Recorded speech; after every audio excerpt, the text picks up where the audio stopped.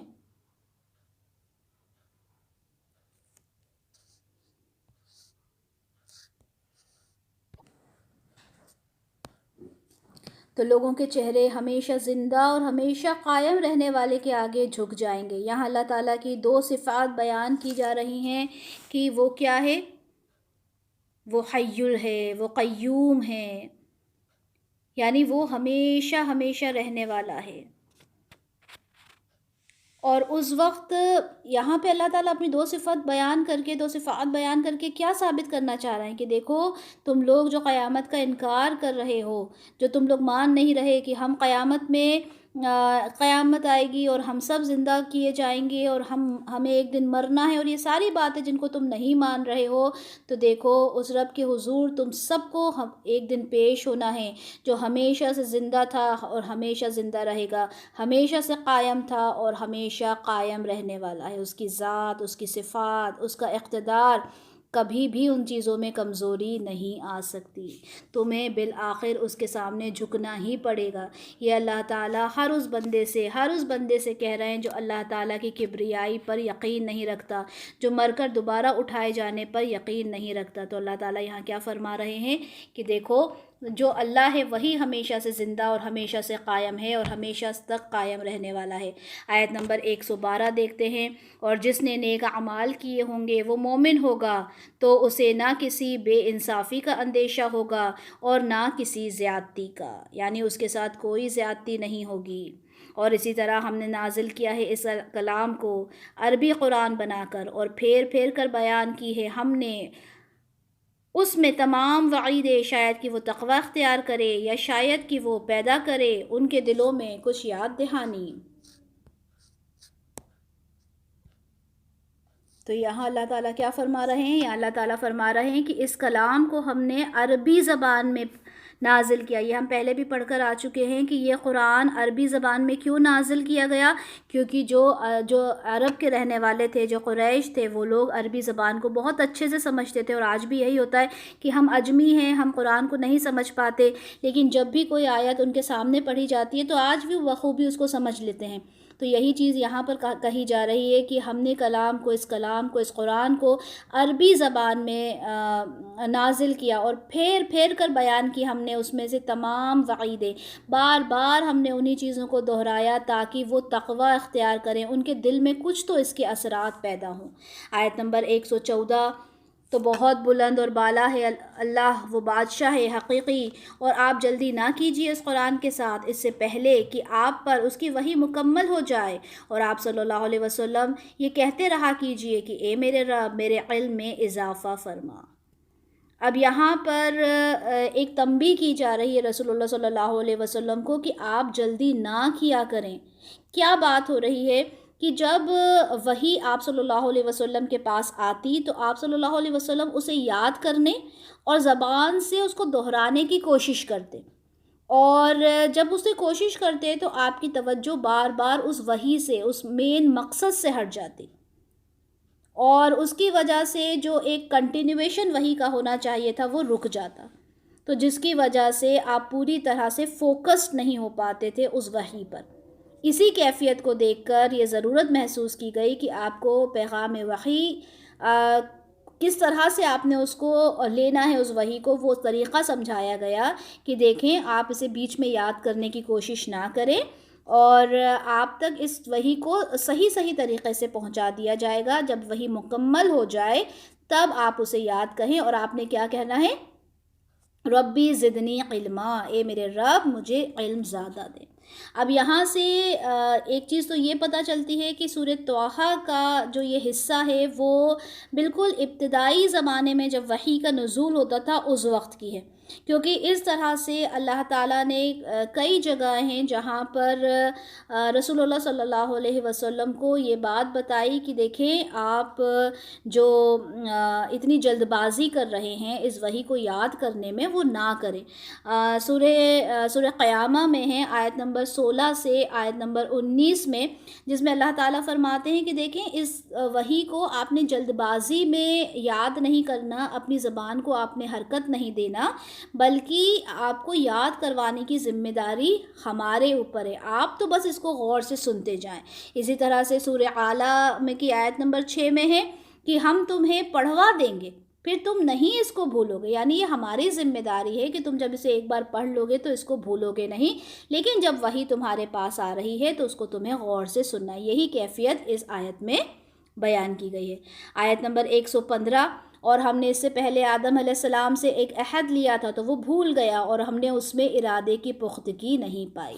یہ رکوع کی آخری آیت ہے اور اس لیکچر کی بھی آخری آیت ہے کہ اللہ تعالیٰ نے جب آدم علیہ السلام کو جنت میں داخل کیا تب ان سے یہ عہد لیا تھا کہ آپ اور آپ کی بیوی جنت میں داخل ہوں، وہاں پر آپ رہیں گے، آپ کو اس بات کی اجازت ہے کہ آپ جو چاہیں کھائیں پئیں، لیکن آپ سے یہ عہد لے لیا گیا تھا کہ آپ اس درخت کے پاس، ایک درخت آپ کو بتا دیا گیا تھا کہ وہاں آپ نے نہیں جانا، اگر اس درخت کے پاس جائیں گے تو آپ ظالموں میں سے شمار ہو جائیں گے۔ لیکن آدم علیہ السلام اس عہد کو بھی بھول گئے اور اس پہ اپنی استقامت نہیں دکھا پائے۔ تو قرآن میں اگر ہم دیکھیں تو کسی بھی دوسری جگہ پر آدم علیہ السلام کے بارے میں یہ بیان نہیں کیا گیا کہ آدم علیہ السلام نے درخت کے قریب جانے کی غلطی عزم بالجزم کے ساتھ کی۔ یہاں پر قرآن اس بات کی وضاحت کر رہا ہے کہ آدم علیہ السلام نے یہ خطا بھول کر کی تھی اور وہ اپنے کیے ہوئے عہد پر عزم دکھانے میں ناکام ہو گئے تھے، اس پر پختہ ارادہ کرنے میں، اس کے اوپر مطلب اس کے اوپر کھڑے رہنے پہ ناکام ہو گئے تھے۔ تو یہاں پر اس عہد کو یاد کیا جا رہا ہے، یا اسی عہد کو بتایا جا رہا ہے کہ ہم نے آدم علیہ السلام سے بھی عہد لیا تھا اور وہ بھول گئے تھے۔